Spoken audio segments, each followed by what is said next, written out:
My name's Jenna, and I'm 29, living in the heart of Atlanta, Georgia, where the city hums with ambition and the suburbs whisper of family secrets. I'm a marketing coordinator, always chasing the next campaign, the next big idea.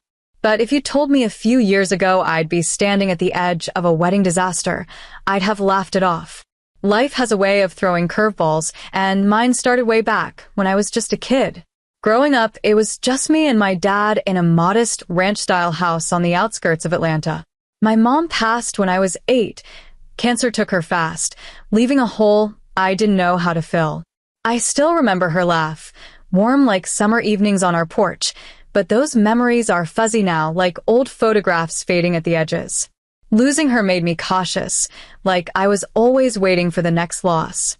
My dad, though, he stepped up. He owned a small logistics company, hauling freight across the Southeast, and he poured every ounce of himself into raising me. Late nights at the office, early mornings making pancakes, he was my rock. Still, I saw the worry in his eyes, the kind that comes from carrying a family alone. He never let me feel less than, but I carried that weight too, wanting to make him proud.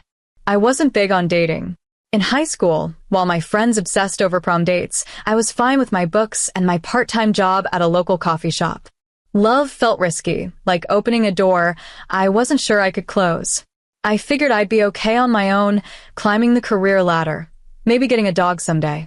But then, one muggy Atlanta afternoon, a coworker dragged me to a networking mixer at a downtown bar.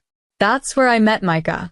Micah was 31, a software developer with a disarming smile and a knack for making you feel seen. He wasn't pushy like some guys, just kind, asking about my work, my favorite spots in the city. I brushed him off at first, thinking he was just another charmer. But he kept showing up, texting to check in, bringing me coffee when I was swamped at work. He was different, steady in a way that chipped away at my walls. After months of saying no to dates, I finally said yes. We'd grab burgers at the Varsity, walk through Piedmont Park, or just talk for hours on my apartment balcony. Slowly, I let myself feel something. Micah made me believe in forever, something I hadn't dared to imagine since I was a kid. When he proposed one evening under the twinkling lights of Centennial Olympic Park, I was floored. He got down on one knee, his hands shaking a little, and said, "Jenna, I want to build a life with you. I'll always have your back." My heart raced, torn between joy and that old fear of losing someone I loved. But looking into his eyes, I said yes. My dad cried when I told him, his face lighting up in a way I hadn't seen since I graduated college. "Jenna, you're really doing this," he said, pulling me into a hug. "I always knew you'd find your way." I laughed, teasing him for getting sappy, but deep down, I was thrilled. I wanted this, Micah, a family, a future. Still, a knot of nerves twisted in my gut. Micah came from Buckhead, Atlanta's ritzy neighborhood, where folks drove sleek cars and threw gala-worthy parties. His parents, Oakley and Victor, were old money, or at least they acted like it, with their big house and bigger egos. I'd heard Micah talk about them, his mom's sharp tongue, his dad's obsession with status. I was just a girl from the suburbs, raised by a single dad who scraped by. Would I fit into their world? Micah swore they'd love me, but I couldn't shake the feeling I was walking into a lion's den. As we started planning the wedding, my days blurred into a whirlwind of work and decisions, venues, flowers, guest lists. Micah and I were both slammed, me with marketing campaigns, him with coding deadlines. Weekends were for dress fittings and cake tastings, leaving no time to breathe. But every time I felt overwhelmed, Micah would squeeze my hand and say, "We're in this together, Jenna. You and me." His words kept me grounded, even as my doubts about his family lingered. I hadn't met them yet, scheduling conflicts, they said, but soon I'd have to face them. And something told me it wouldn't be the warm welcome I'd hoped for. A few weeks before the wedding, Micah and I finally carved out a day to visit his parents in Buckhead. I'd been dreading it, my stomach churning as we drove past manicured lawns and gated driveways. Their house loomed like something out of a magazine, white columns, sprawling porch, the kind of place that screamed money. I smoothed my dress, feeling like a kid playing dress-up. They're gonna love you, Micah said, flashing that easy smile. I wanted to believe him, but my palms were sweaty as I clutched the bottle of wine I'd brought as a gift. Oakley, Micah's mom, answered the door, her pearls gleaming against a crisp blouse. Micah, darling, she cooed, pulling him into a hug. Then her eyes landed on me, sharp and appraising, like I was a used car she wasn't sure about buying.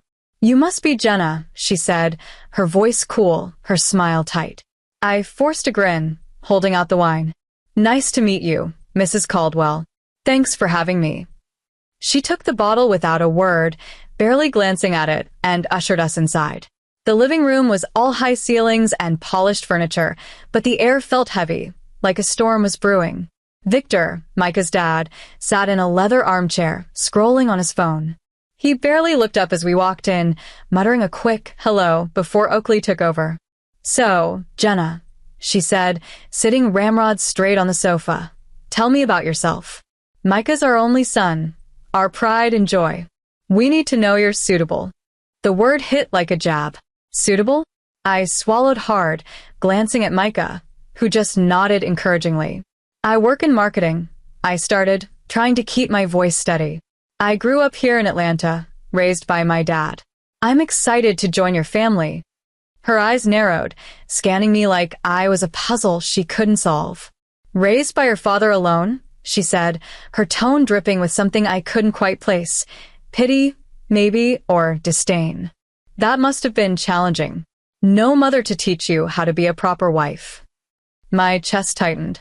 I wanted to snap back, to tell her my dad was more than enough, that he taught me to cook, to dream, to stand up for myself. But I bit my tongue, forcing a polite nod. My dad did a great job. I'm grateful for him. Oakley's lips pursed, unimpressed. Victor finally looked up, adjusting his glasses. Jenna, marrying into our family means upholding our standards. Micah's our legacy. Can you handle that responsibility? I blinked, stunned. Responsibility? What did they think I was signing up for? A corporate merger? I love Micah, I said, my voice firmer now. We'll support each other, build a life together. Oakley scoffed, a sharp little sound that cut through me. Support each other? Oh, honey, your job is to support Micah. A wife's role is to elevate her husband, not drag him down. Her words stung, like she'd already decided I was beneath them. Before I could respond, Micah's sister, Reagan, breezed in, her heels clicking on the hardwood. She was all polish, sleek hair, tailored blazer, a lawyer who oozed confidence. So, you're the one Micah's marrying, she said, her smile more like a smirk. I hope you understand what it means to join the Caldwells. Coming from a single-parent home, you might not get how families like ours work. My jaw clenched. They kept circling back to my dad like it was some kind of defect. There's nothing wrong with my upbringing, I said, my voice shaking but clear. My dad worked hard, and I'm proud of where I come from. Reagan raised an eyebrow, exchanging a look with Oakley. It's just optics, Reagan said, shrugging. A single-parent background doesn't exactly scream stability. We're protective of Micah's future. Victor nodded, adding, if you're serious about marrying him, you'll need to prove you're worthy. That means putting our family first. I felt like I was on trial, their words piling up like bricks around me. Micah sat there, silent, his eyes on the floor. I waited for him to jump in, to tell them they were out of line, but he just squeezed my hand under the table. My heart sank. I'd spent years guarding myself from hurt, and now, sitting in this pristine living room, I felt exposed, small. These people didn't see me. They saw a girl who didn't belong in their world. As we drove back to my apartment, the silence between us was heavy. They didn't mean it like that, Micah finally said, his voice soft. They're just particular. They want the best for us. I stared out the window, the city lights blurring. They insulted my dad, Micah. They insulted me. And you didn't say a word. He sighed, running a hand through his hair. They're my parents, Jenna. They're intense, but they'll come around. Let's just focus on the wedding, okay? His words didn't soothe me, they burned. I'd opened my heart to him, trusted him to be my partner, but now I wondered if he'd ever stand up for me. I thought about my dad, the man who'd faced every challenge alone to give me a good life. If he could do that, I could face this. But as I lay awake that night, doubts crept in. Was I enough for Micah's world? Or was I walking into a trap I couldn't escape? The weeks after meeting Micah's family felt like walking on eggshells. Every time I closed my eyes, I saw Oakley's cold stare, heard Reagan's smug optics comment. My heart ached, replaying their words about my dad, about me not being suitable. I'd spent my life proving I was enough, busting my tail at work, earning my degree, making my dad proud. But now, doubt gnawed at me. Was I fooling myself, thinking I could fit into Micah's world? I needed to talk to him, to know we were still a team. One evening, after a long day at the office, I sat him down on my couch, the Atlanta skyline twinkling through my apartment window. Micah, I started, my voice quieter than I meant it to be. Your parents, what they said about my dad, about me. It hurt. A lot. He leaned back, rubbing his neck, his face softening. I know they came on strong, Jenna. They're just protective. They've always been intense about family stuff. I frowned, my fingers twisting the hem of my shirt. Protective? They acted like I'm not good enough for you. And you just sat there. My voice cracked, betraying the hurt I'd been holding in. Micah reached for my hand, his touch warm but not quite reassuring. I didn't want to make it worse, he said. They're my parents. They mean well, even if they're harsh. Once we're married, they'll see how great you are. His words sounded hollow, like he was trying to convince himself as much as me. I wanted to believe him, to cling to the Micah who'd brought me coffee and made me laugh until my sides hurt. But this Micah, the one who wouldn't challenge his parents, felt like a stranger. I need you to have my back, I said, my eyes searching his. If they talk to me like that again, will you say something? He hesitated, then nodded. Yeah, of course. Let's just get through the wedding. It'll be fine. Fine. That word stuck with me, sharp and empty. I wanted more than fine. I wanted a partner who'd fight for me, like my dad had fought for me my whole life. But I pushed the doubt down, telling myself love was worth it. Micah and I threw ourselves into wedding plans, hoping the chaos would drown out my unease. We booked a charming venue in Midtown, a historic hall with chandeliers and hardwood floors. Weekends were a blur of picking linens, tasting cakes, and arguing over guest lists. My dad helped where he could, his eyes lighting up when we chose a peach-themed dessert table, a nod to George's pride. But every decision felt heavier than it should. I'd catch myself staring at my engagement ring, wondering if I was rushing into something I didn't fully understand.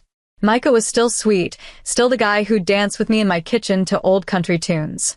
But now I noticed the way he dodged questions about his parents, the way he'd changed the subject when I brought up their visit. It was like he was pretending that day never happened, and it made my stomach twist. One night, as we stuffed save-the-date envelopes, I tried again. Micah, do your parents always judge people like that? I mean, they barely know me. He sighed, setting down a stack of cards. They're just old school, Jenna. They think family is everything, and they're worried about, I don't know, appearances. They'll get over it once we're married. I stared at him, my heart sinking.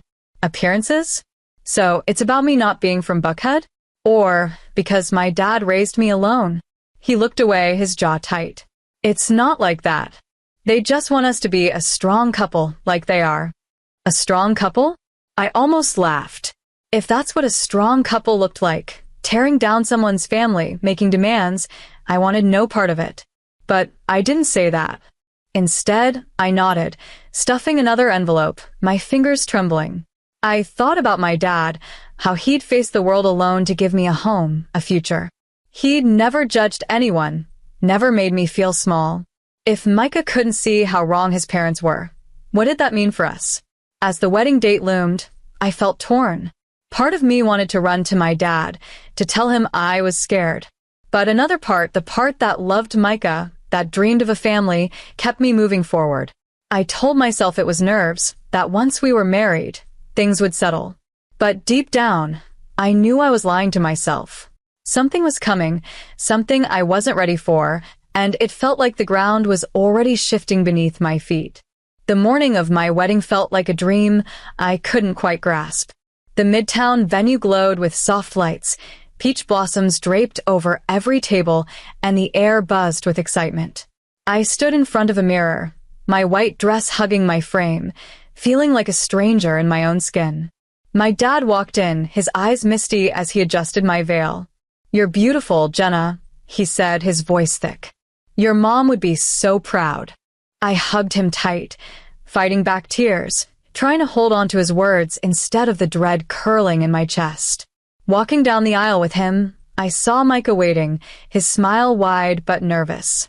We exchanged vows, his voice steady as he promised to love me forever. The crowd clapped, cameras flashed, and for a moment, I let myself believe it was perfect. This was it, my new beginning.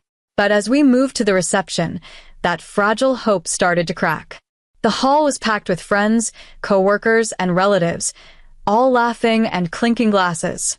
I chatted with old college buddies, my heart lighter than it had been in weeks. Micah and I danced, his arms warm around me, and I thought, maybe this will work. Maybe his parents will stay quiet. But then I noticed Oakley and Victor near the bar, their faces flushed, swaying as they gripped their drinks. My stomach dropped. They were drunk, and not the fun kind. As the night wound down, we lined up to greet guests, me, Micah, my dad, and the Caldwells. I could feel Oakley's eyes on me, sharp even through her haze. The MC handed me the microphone to thank everyone, but before I could speak, Oakley snatched it from my hand. Her voice boomed through the hall, slurred but commanding. "Listen up, Jenna," she said, wobbling on her heels. "You're part of our family now, so you better step up. We expect you to hand over your salary $500 a month, right? To us. Prove you're not just some gold digger." The room went silent, then buzzed with whispers. My face burned, my hands frozen around the bouquet I was holding. Guests exchanged glances, some giggling nervously, thinking it was a joke. I looked at Micah, pleading with my eyes for him to stop her. He just stood there, his face pale, his lips pressed tight. Victor grabbed the microphone next, his voice loud and mocking. "That dress, Jenna, doesn't suit you at all. You should have asked us first." Oakley nodded, smirking. "Tell her, Victor. She needs to know her place." Laughter rippled through the crowd, but it wasn't kind. It was the sound of shock turning to judgment. My heart pounded, humiliation washing over me like a wave. I'd spent my life proving I was enough, and now, in front of everyone I cared about, they were tearing me apart. I turned to Micah again, desperate for him to say something, anything. But he looked away, his hands shoved in his pockets. That's when it hit me. He'd never stand up for me. Not now, not ever. My dad stepped forward, his face calm but his eyes blazing. He gently took the microphone from Victor. "That's enough," he said, his voice steady but cutting. "You're embarrassing yourselves and humiliating my daughter. Have you no shame?" Oakley glared at him, swaying. "Who are you to talk? A single father with no class, raising a girl who doesn't belong in our world." The crowd gasped, and my chest tightened, rage mixing with pain. I wanted to scream, to tell them my dad was worth 10 of them, that he built a life for me out of nothing. But before I could, my dad spoke again, his voice low and dangerous. "You think single parents are beneath you? Funny, because my old friend, Tom Grayson, CEO of Grayson Realty, your boss, Victor, was raised by his mom alone. You just insulted him, and I'm sure he'll love hearing about it." The color drained from Victor's face. Oakley's smirk vanished. The room buzzed louder now, phones out, recording every second. I felt a surge of pride for my dad, but my heart was breaking. Micah's silence was louder than their insults.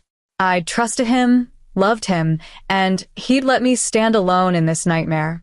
The fairy tale I'd built in my head crumbled, and all I could feel was the weight of my own worth, screaming to be recognized. The reception hall felt like a pressure cooker, the air thick with whispers and the weight of my in-laws' words. Oakley and Victor stood there, swaying, their smugness fading as my dad's words about their boss sank in. Victor's face crumpled, and he grabbed my dad's arm, his voice low and panicked. "Please don't tell Tom. I didn't mean it like that." Oakley clutched her pearls, her eyes darting around at the guests filming on their phones. "We were just joking," she stammered, but the crowd wasn't buying it. I looked at Micah, waiting for him to step up, to say something, anything, to defend me. But he just stared at the floor, his hands still in his pockets, as if he could hide from this mess. My heart shattered, not just from his parents' cruelty, but from his betrayal. I'd given him everything, my trust, my love, my future, and he'd left me to face this alone. The pain was sharp, but it lit a fire in me. I wasn't the girl who'd shrink back anymore. I took the microphone from my dad, my hands shaking but my voice steady. "Thank you all for coming," I said, my eyes sweeping the room. "But there won't be a marriage today. I deserve better than this." I turned to Micah, his face pale, and then to his parents. "And you? You'll never control me." The crowd erupted, some clapping, some gasping, a few cheering. I handed the microphone to the MC, grabbed my dad's hand, and walked out, my dress trailing behind me like a ghost of the life I'd almost had. As we stepped into the cool Atlanta night, my dad pulled me into a hug. "I'm so proud of you, Jenna," he said, his voice thick with emotion. I cried then, not just for the dream I'd lost, but for the strength I'd found. We drove home in silence, the city lights blurring through my tears. Over the next few days, I refunded every guest's contribution, sending notes of apology. To my surprise, they didn't judge me. Friends texted, coworkers called, all saying I dodged a bullet, that my dad was a hero. Their support wrapped around me like a warm blanket, reminding me I wasn't alone. Word spread fast. Micah's coworkers, who'd been at the wedding, shared the story at his tech firm. Whispers about his crazy parents and his spinelessness followed him like a shadow. A week later, I heard he'd quit, too embarrassed to face the gossip. Victor's fate was worse. My dad kept his promise, telling his friend Tom Grayson about the Caldwell's insults. Tom, a proud single-parent success story, didn't take kindly to it. Victor was demoted to a dead-end role at a rural office outside Macon, a far cry from his Buckhead swagger. Oakley and Reagan were shunned at their country club, their social circle turning their backs after the viral videos of their outburst. I didn't feel sorry for them. They'd built their own cage. Back home, my dad and I grew closer than ever. We'd spend Sundays grilling in his backyard, talking about life, love, and everything in between. One evening, as we sat on his porch, he looked at me, his eyes serious but warm. "Jenna, you're stronger than you know. What do you say to joining me at the company? I could use someone like you, maybe even running the show one day." My heart skipped. His logistics firm wasn't huge, but it was his pride, built from years of sweat. The idea of leading it, of carrying his legacy, felt like a lifeline. "I'll do it," I said, my voice steady with purpose. "I want to make you proud." He smiled, the kind that reached his eyes. "You already do, kid." From that moment, I threw myself into learning the business, logistics, contracts, the works. It was tough, but every late night at the office, every new deal I landed, felt like a step towards something real. I wasn't just rebuilding my life. I was building myself. Looking back, that wedding could have trapped me in a life of bowing to people who'd never see my worth. Instead, it set me free. I learned I didn't need Micah's love or his family's approval to be whole. My dad's faith, my own grit. That's enough. I'm still figuring out who I'll become, but I know one thing. I'm done letting anyone make me feel small. The future's wide open, and I'm ready to chase it, one bold step at a time. To everyone who's followed this journey, thank you. You've walked with me through heartbreak, betrayal, and a comeback I didn't see coming. If my story hit you, if it made you cheer or cry, hit that subscribe button and join me. Life's messy, but it's ours to shape. Keep fighting for your worth, and I'll see you in the next chapter.